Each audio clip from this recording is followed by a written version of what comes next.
You know what? Sometimes the best experiences come when you don't expect much, like really low expectations.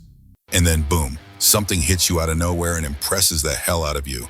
That's exactly what happened with Marvel's Thunderbolts. Just watched it in theaters.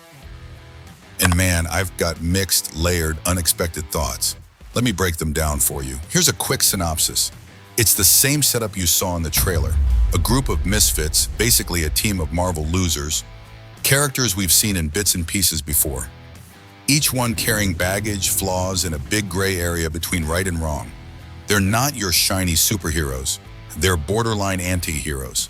Now imagine this squad gets thrown into a suicide-level mission.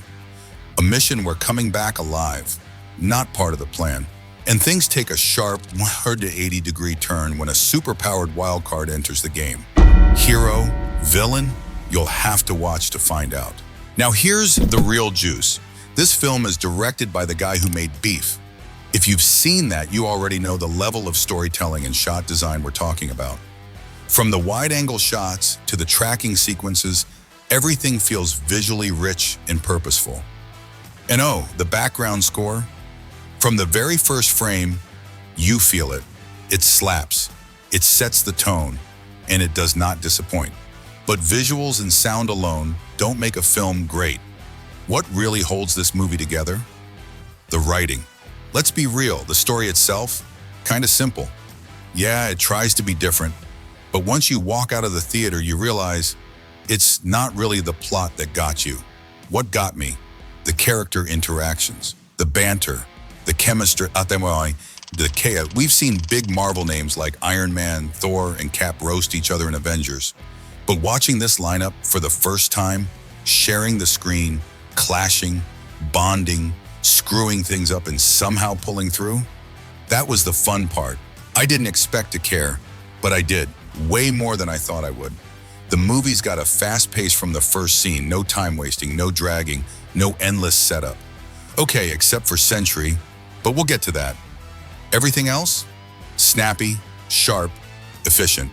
Now it does slow down at points. And yeah, those dips, they can be a little disappointing, but I get it. Some of these characters are new. Others are still kinda unknown to mainstream audiences. So giving them time to breathe, build backstories, and connect? Fair move. Even then, the film avoids dragging flashbacks or overdone origin stuff. It's smart, creative, crisp. Take John Walker, for example. What's he been up to since Falcon and the Winter Soldier? Boom. Explained in 2 minutes flat. By the end, somehow, I felt attached, like actually emotionally invested in this group of misfits. And that's wild, because these aren't your poster heroes.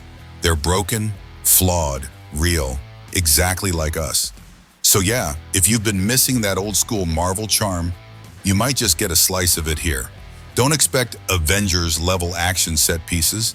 And yeah, some folks might find the climax underwhelming. But maybe that was the point.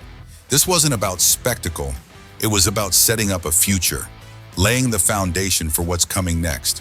Because one of the post-credit scenes, especially the last one, is a direct tease into Fantastic Four and Doom. And trust me, it's gonna get wild. I watched this in 3D, but honestly, go for 2D if you can. 3D makes it feel too dark at times, and there aren't any major 3D effects worth the glasses.